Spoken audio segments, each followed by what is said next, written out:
30, your 30-day journal of creating the best life possible for yourself. You can just watch this video, or if you want to sign up for the whole series for free and get the companion bonus worksheets, check the link in the description below. All right, today is day 1 of 30, and we're going to learn how to get inspired.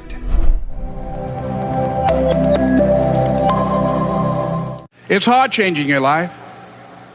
It was hard when just over 3 years ago, in the Penobscot building in Detroit, Michigan, where I was operating my business, and I fell on some hard times, and I was sleeping in my office.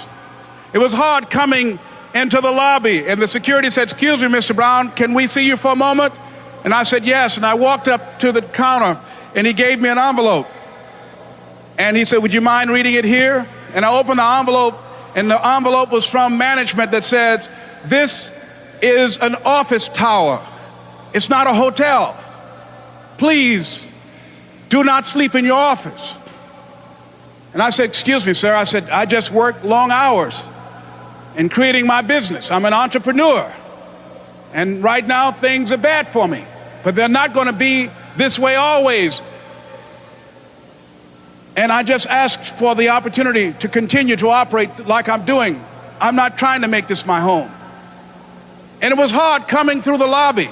And sometimes they would laugh. There's a guy talking about becoming successful. And look at him. He's bathing in the bathroom upstairs on the 21st floor. He sleeps on the floor. Him and 2 other dreamers up there. Look at him. It was hard, ladies and gentlemen, coming to speak to people. And I was facing financial difficulties in my own life. I was behind on my bills and my dreams, and I'm saying to them, you can live your dream. It was hard, ladies and gentlemen. It was very difficult to pick myself up each day believing that I could do it. There were times that I doubted myself. I said, "God, why is this happening to me? I'm just trying to take care of my children and my mother. I'm not trying to steal or rob from anybody. Why did this have to happen to me?" It was very hard. And here's what I want to say to you. For those of you that have experienced some hardships, don't give up on your dream. No one could have convinced me by holding on, by continuing to push forward, by continuing to run toward my dream, that one day I would have my own talk show. It's a long shot, ladies and gentlemen, from Liberty City, an abandoned building on a floor, never knowing my mother or father. It's a long shot. Being here with you today in this dome in Atlanta, it's a long shot. No college training, labeled educable, mentally retarded, but I kept running toward my dream.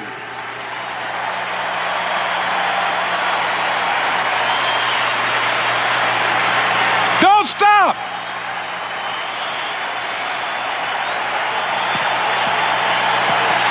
Don't stop.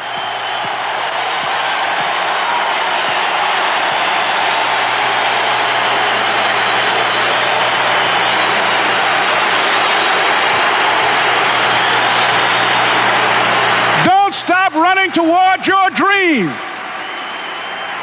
Second insight, if you want to be more inspired, nature. One of my favorite protocols is the daily nature walk. I love walking in the woods. I often listen to audiobooks in the woods. I call it reading while walking. Reading while walking. So I go to this place. It's sort of my creative forest. There's not a lot of people in there, and I walk for 1 hour. I breathe in the air. I look at the lush scenery. I listen to a different audiobook. It's almost like a walking meditation as well. Sometimes I don't listen to an audiobook, and I just walk, and I touch the earth. It's almost like I'm thanking the earth, connecting with the soil. Yes, I'm wearing shoes. I don't want to get too esoteric here, but there's a lot of really good research saying if you want to boost your immune system, you want to boost your happiness, you want to release serotonin and dopamine, you want to release the fear hormone called cortisol, walk in nature. And so when I walk, I connect with nature. And like I say, I know I'm not being very elegant in this mastery session. I'm just being real, but I listen to audiobooks, and then other times I do a walking meditation where I feel my feet on the soil. You know what I do other times? If there's something I'm confused about, I sort of just talk it out. It's like I'm talking out loud, trying to work it out. If I'm in pain, I get the negative energy out of my system by just releasing it, by talking about it. I also, and I know this sounds a little unorthodox, but I do like a walking blessing meditation. So while I'm walking, I sort of challenge myself to come up with 50 things I'm grateful for. And again, I verbalize those because it's only me and the squirrels in the woods. And so I say, I'm grateful for my family. I'm grateful for my health. I'm grateful for work that feeds my soul. I'm grateful for the sunset I watched last night. I'm grateful for my team. I'm grateful for my business. I'm grateful for the travels that I get to take. I'm grateful for the people that I've served. And literally while I'm walking, I say out loud, I am grateful for.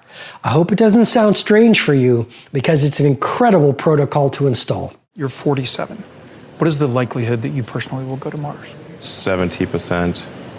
We've recently made a number of breakthroughs that I'm just really fired up about. And when does that happen? In our lifetimes? Yeah. I'm talking about moving there. So it's like, so if you can get the price per ticket maybe around $200,000. This could be an escape hatch for rich people. No, your probability of dying on Mars is much higher than Earth. Really, the app of going to Mars would be like Shackleton's app of going to the Antarctic. It's going to be hard. There's a good chance of death. Going in a little can through deep space. You might land successfully. Once you land successfully, there will be you'll be working nonstop to build the base. So you're not much time for leisure. And once you get there, even after doing all this, there's a very harsh environment, so there's a good chance you die there. We think you can come back, but we're not sure. Now, does that sound like an escape hatch for rich people? And yet you would unhesitatingly go. You know, there's lots of people that climb mountains. You know why they climb mountains? Because people die on Mount Everest all the time. They like doing it for the challenge. You will not quit in the universe. You will keep going in your business. You may lose, but you will not stop. You will not quit. You will keep going. I also told my wife, this disease will not defeat us. This disease will not break us. It will make us better. And everybody that knows my family knows that we took a chronic illness and we took our family to a whole other level. We took a chronic illness and we took our marriage to another level. We took a chronic illness and we beat it. And we will continue to beat it until we destroy it, until we annihilate it, until she no longer has it. Are you hearing what I'm saying? You cannot stop. You cannot quit. I remember we came home from the hospital. The doctor gave her a long needle like that. I said, how long does she have to do it? She said she has to do it every day. I said, okay, every day for how long? She said, every day for the rest of her life. I said, I will not accept that. There are things in your life that you are accepting because somebody told you have to accept it. I don't care if you're a doctor or not. I will not accept that. We will not shoot her we will not give her a shot with that needle every single day for the rest of her life. 3 months later, I got a call that says that now it's a little shorter and you only have to do it 3 times a week as opposed to every day. And guess what I told him? I'm grateful, but I still won't accept that. You would think that because it's only 3, I would be excited. I will not accept it. Stop accepting everything. Stop letting people tell you what you can and cannot do. I will not accept it. I don't care if you're a doctor. I will not accept it. And we kept doing our homework and we found out about a pill that you can take. I was like, that's what we need. We need the pill. And I found out the pill shrinks the lesions on your brain. I went to the doctor. She said, I would have told you about it, but I don't think your insurance company is going to be willing to pay for it. It's $10,000 a month, $120,000 a year. Insurance company denied. My wife went back the second time they denied. I told my wife, stop begging. I'm 120. Do I give you $10,000 a month or do I give you $120,000 now to get it for the year? I will not let my wife, whatever it takes, I will not let her take I will give 120. I will speak more. I will get better. I will get degrees. I will get training. I'll do whatever it takes. I will put your health first, and you will not be defeated. You will not be destroyed. You will not use a cane. You will not be in a wheelchair. We will beat this. Some of you in this room, you are not able to activate your greatness because every time a trial or a tribulation comes, you fold. You give up. Every time somebody calls you and tells you you can't do it, you take it personal. Every time somebody tells you you don't have what it takes, you embrace it. And now you got to stand up to it. And I never been one time with my wife. I never felt discouraged. I never felt that it wasn't possible. And my wife told me just a couple days ago, she says, today I feel like I felt before I got MS. She had a weekend where she felt great, and I told her, it's for a weekend today, but soon it will be for the rest of your life. We will not break. We will not retreat. We will not give up. We will activate our greatness, and we will know what it's like to live the 120. Say, I will live the 120. Come on. I will live the 120. Come on. I will live the 120. Come on. I will live the 120. And if you make up in your mind you're going to live the 120, I went from being homeless, eating out of trash cans, to traveling first class. $100,000 in engagement. Back at home, every star, NBA, NFL, whatever, I consult them. I went from being a high school dropout. Why? Because I said I'm going to get 120. I need you guys to get 124. When I got to Dallas, I was a bartender at night, and I moved in. One of my buddies from Indiana said, you got to come to Dallas. And I'm like, I'm there. You know, my car would only get so far. I had a Fiat X19 with a hole in the floorboard that guzzled oil every 60 miles. And I went down there, and there's a place called The Village. It's was the world's largest apartment complex. We had 6 guys in a 3-bedroom apartment. I didn't have my own room. I didn't have my own drawer. I didn't have my closet. I had a pile, and I had one ratty towel that I stole from Motel 6. And that was it. And so I was looking for my career, got a job at a software store. And I was, you know, didn't have a tech background, so I was teaching myself all this. Because the way I look at tech is somebody invents it, and everybody else is tied for second place in the ability to learn it. And if I work harder and faster to really dive in, even if it means reading the manual, you know, just diving in, then I can get a head start. How old were you during I was 24. And so sleeping on the floor, working in a software company, you know, learning, getting better at what I was doing. And then one day, because I was dying to get out of that rat hole that I lived in, I had a chance to go out and close a sale that would have got me a $1,500 commission. And so I went to my boss, his name is Michael Humecki, and I said, boss, one of my responsibilities was to sweep the floor, wipe down the windows, and open the door to open the store. I got the sale. You got to let me close the sale. He goes, no, you got to be in there to open the store. And I'm like, Michael, no. So I made the executive decision to go out, pick up the check, thinking if I hand this guy a $15,000 check, of course he's going to change his mind. Fired me on the spot. And so here I was, living in a shithole, excuse my French, you know, just this ratty place with a Motel 6 towel, sorry, Motel 6, and really didn't know how I was going to get out. But I decided, okay, I'm a lousy employee. I went to one of the companies that I'd been talking to, Architectural Lighting, and I said, look, I need $500 to be able to buy the software you want, and I promise you that even if it doesn't work, I will wash your car, you know, I will walk your dog, I don't care what it is, I will do whatever it takes to make it up to you. And they gave me the $500, and that allowed me to create Micro Solutions. And, you know, 6 months later, I was out of the rat hole, and my company turned into a real company, and that's the one I sold for $6 million when I was 29, 30 years old. I was at the gym yesterday, and a woman drove by me in a wheelchair at the gym. I was working out pretty hard, and she wheeled by me, heavy-set lady in a wheelchair. I'll be honest with you, I watched her wheel past me. She inspired me. Do you know what courage it takes to get in your wheelchair and decide, I'm going to go to the gym, right? I'm going to go to the gym. She's heavy-set, awkward.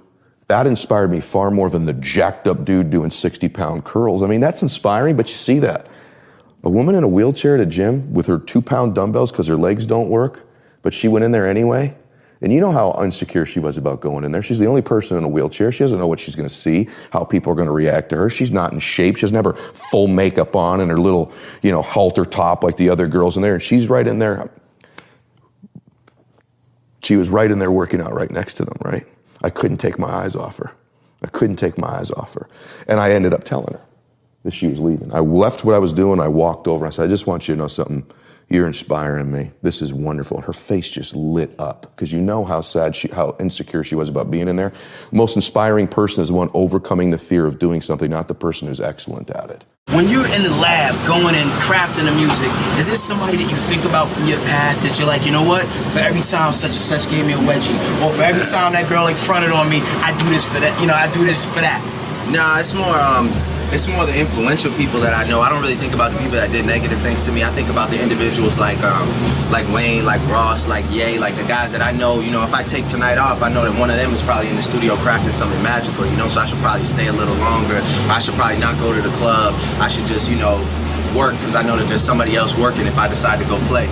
You know what I'm saying? So I just use like individuals, you know, and especially like probably one of the most influential people like in that regard obviously is Wayne, but you know as well Jay is one of those guys too. That's one guy like you can guarantee if he's going in there and rapping, it's gonna be something great. So I just use people, you know, I use positive inspiration as opposed to like they're like, oh man, that guy still owes me. Like, nah, I don't, you know, it's all good, man. I'm in a great positive headspace right now. I don't want to give anybody no problems. I don't want no problems. I just want people to like appreciate this music. And I know you've heard this, but my question is, how much do you do it? And that is visualization. And we call it highly engaged visualization. Visualization where you're seeing yourself doing something and you're emotively there. You're literally closing your eyes and meditating on the experience. You're seeing it, feeling it, sensing it, and it's not the kind of visualization you've probably been taught to do, which is just all the buoyant victory, everything's great, victory, hey, everything's awesome, perfect. It's the visualization where you also imagine, see, and feel the struggle on purpose. Let me give you an example. Lots of people, when they're new to performance training and haven't had a lot of experience, they would say, oh, well, if you're gonna run a marathon, imagine yourself crossing that finish line. Your arms up in victory, everything is great. You cross that finish line, there's your family, and they give you big hugs, and you feel great, still vital, energized, ready to kick some butt. You could run another 20 miles. You're the strongest, most powerful you ever. And I'm like, ooh, wow, that's just a person who hasn't done a lot of training or actual high-performance coaching in their life. Because the better thing to imagine is what happens at mile 13. To imagine yourself running strong, but also seeing and sensing and feeling yourself at mile 13 when that decision point comes to want to quit. That's where I want you to also enter the scene and visualize, seeing yourself struggle, like seeing the perspiration, seeing the heartache, seeing the hurt, the pain, that like, I can't run anymore, dude. Seeing yourself make a decision at that point to be resilient, to keep at it, to see the charge come back on your face. To see yourself working through the struggle is the most important visualization you can do. What would you say to yourself when it sucks? Not just see yourself validated. It's about, look, the real truth of achieving any dream is that struggle, that effort, that push. And I know you know this. So my question is, when is the last time you just gave yourself a few moments free away from, playing on the phone, free away from the internet, to just sit down by yourself to visualize and daydream about your dreams, about the activities involved in that, about how you would struggle through, about what it would feel like to be victorious. All of it, the whole thing, the messy part, the ugly part. What would you say to yourself when it gets hard? That's what you need to do. To truly actualize a dream, we got to begin with seeing it and sensing it, the good, the bad, the easy, the difficult, and the victory. Shaq's future is certain. The big shift in the balance of power in the NBA as the league's most dominant player is headed back east, the newest member of the Miami Heat. Remember this, I'm going to bring a championship to Miami, I promise. After we split apart, were you trying to get more championships than me? Oh, absolutely. You were? Absolutely. And I knew you were going to get one. Because of the energy, going into Miami and D-Wade and everything that was there, I knew you were going to get that one. So I knew I had to get at least 2 or 3. And the Miami Heat are champions of the basketball world! I wanted you to get that, because I needed that. I wanted that. Like, I wanted people to say, See, this is what they're missing here. This is what they gave up for, right? Kobe should have been the one to go. Now he's in Miami. I needed that. I wanted that. I wanted everybody to hate me. I wanted to fuel off of that and just come back with so much anger and so much vengeance. So I wanted that. So when you won, right after you won, I went out to the track and I ran. And I did my conditioning. I did my drills. I woke up the next morning. I hit my weights. I did my 1,000 shots. I did everything humanly possible to get myself ready. But I needed it. I was like, all right, yeah, good. I needed it too. All of the influences come out everywhere. I mean, you get influences from everything. You get inspiration from, like, I could literally, like, look at this bag and be like, look at how the zipper is, and look at how, like, the shapes go like this, and how the colors change, and how the belt buckles, like, you know, the way that the belt buckles, or like the way that it clips, or the way that it tugs, and whatever. You can get any inspiration from anything, to write a song, to make a shirt, to, like, come up with a video, you know, like, it just comes out of everything you can look at. You know, you can get creative and inspired by anything, really. So I think I'm definitely always doing that, I'd say, and, like, letting it out in songwriting and singing, and the way that I perform, and the way that I, you know, act and stuff like that. What inspires me, more and more real life inspires me, but what inspired me to begin with was just, as so many of you are, just a huge film fan. And the films of, I would say, primarily Ridley Scott. You know, Blade Runner was an enormous influence on me, and I carry that into every film I make somehow. Stanley Kubrick, Terrence Malick, Nicholas Rowe, just the extraordinary work of the body of great directors, I think, primarily.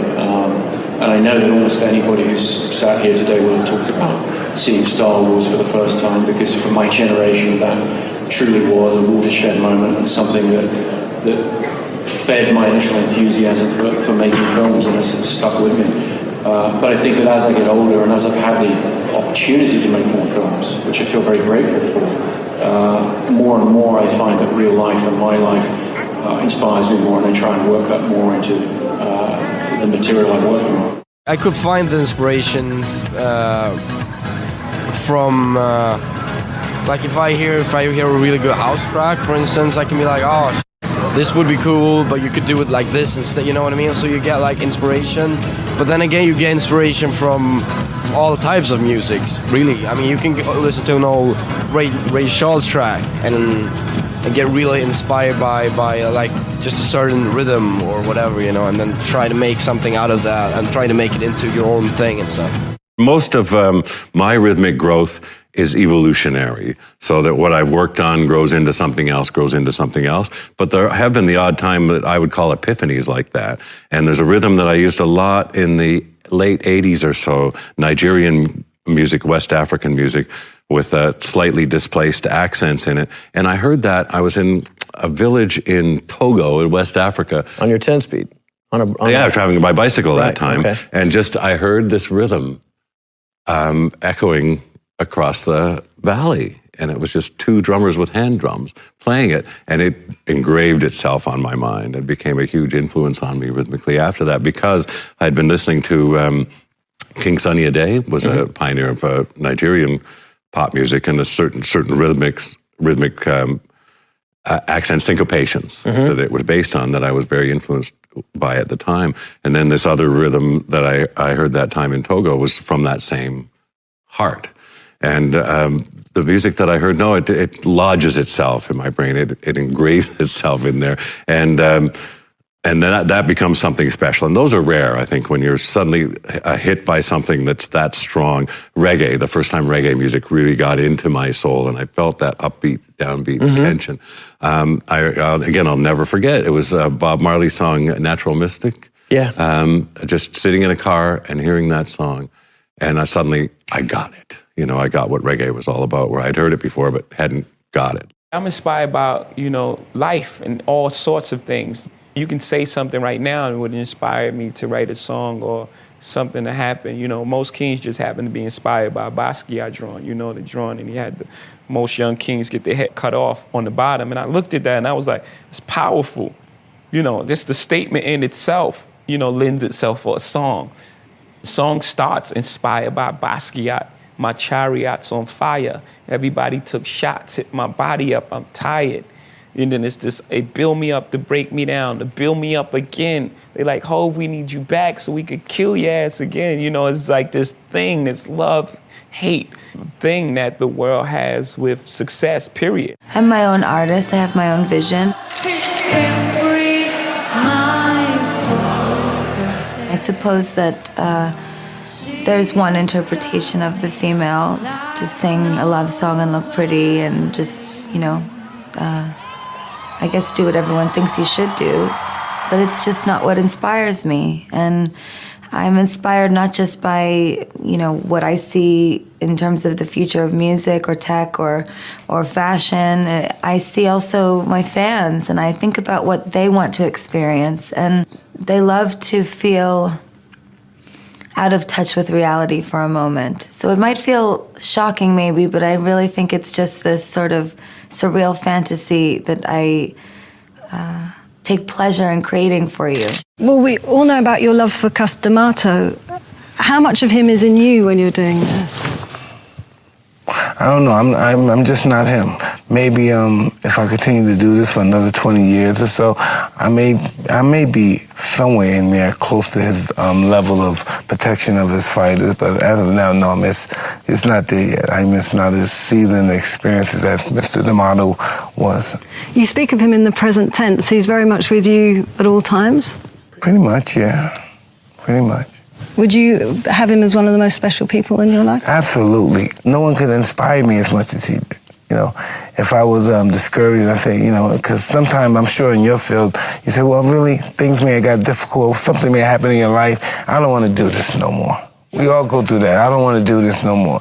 And he would inspire me to say, hey, this is the route to go. He would inspire me to want to do. Many times I quit boxing. Before I even became a professional boxer, as an amateur, I quit. I didn't want to do it. And he gave me the inspiration and the reason why I should be doing this. Who have you seen as an inspirational figure? Well, I'm sure many people. Probably in an early stage, when I was growing up, I would say my mother was my inspiration because she didn't go to school to study very much. She was a 4th grade, 5th grade probably. That's all about education she had.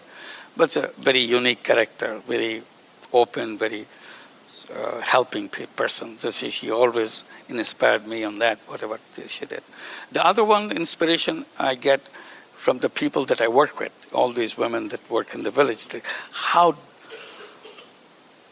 hard their life is and how they work so hard to make a little difference in their life, to make sure their children don't have to go through the misery that she has gone through. That's the only thing she does.